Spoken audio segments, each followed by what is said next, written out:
พี่น้องนะต้องยำใหญ่หน้ากล่อง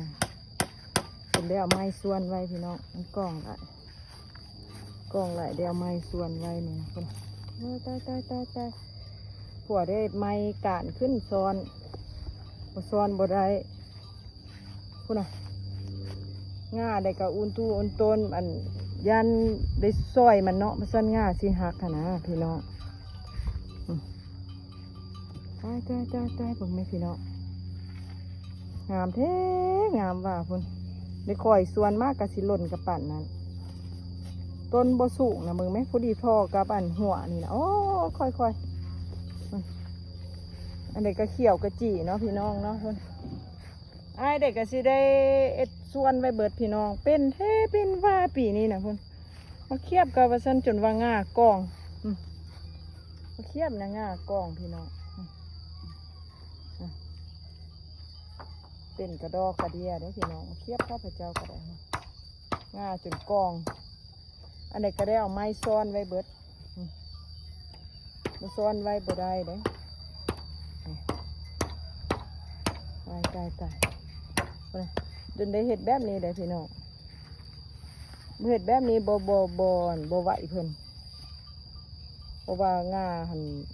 กองจำพื้นโพดฝุ่นพี่น้องทั้งโพดฝุ่นแดดทั้งเงินฝุ่นหลายแล้วก็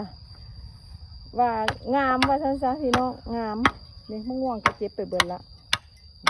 ยังมักมีหน่วยหนึ่งยังไม่ได้ลงกำลังที่เริ่มตัดเนี้ยตัดอย่างละลงฝุ่นลงอย่างไว้สีหน้ากระสีห้อยอุ่นตัวเต็มอีกแล้วตัวนี้ยังไม่ทันได้ตัดเถื่อนพี่น้องมาซอยกันเบิ่งมั่งยมใหญ่ข้าพเจ้าแล้วอุปูอุดปดไอ้นี่จะมีแต่ไหนมีแต่นวลแก่นน้อยพี่น้องพันมั่งยมใหญ่ของข้าพเจ้านี่นะไหนทันหลายแก่นน้อยเอาแนวบยักได้พี่น้องเพราะว่าแก่นเพิ่นน้อยหนึ่งคนได้ซอยได้เอาไม้คำซอยสมสันนั่นต้นสิริอีต้นเนาะเพิ่นกระตากออกให้งามแต่ละงาฮะนะเป็นมากเบิด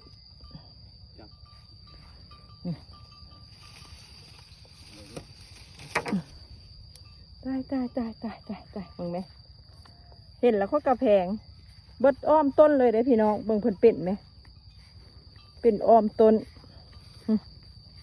นี่มะพร้าวไว้อยู่นี่เป็นหลายคนนะโอ้ยระวังเจ้าอิงมันหลายด้านนะได้ซอยกันนะเห็นไหมฮะพี่น้องนะเห็นไหมเป็นคนอิงบางทีคนครัวเด็กก็ได้คนนะสะอ่อนก็เลยได้มาเฮ็ดอย่างซีใส่คนนะต้นนี้ก็สิได้เยอะพี่น้องเห็นไหมความงามบ่ถามถึงเลยยมใหญ่กระหาน้อยนะจังน้อยนี่หน่วยทอโอเคพุ่นละพี่น้องหน่วยทอโอเคหน่วยใหญ่ในน้อยแก่นน้อยหนึ่งในนี่บักใหญ่แต่ว่าแก่นน้อยเลยนะพี่น้อง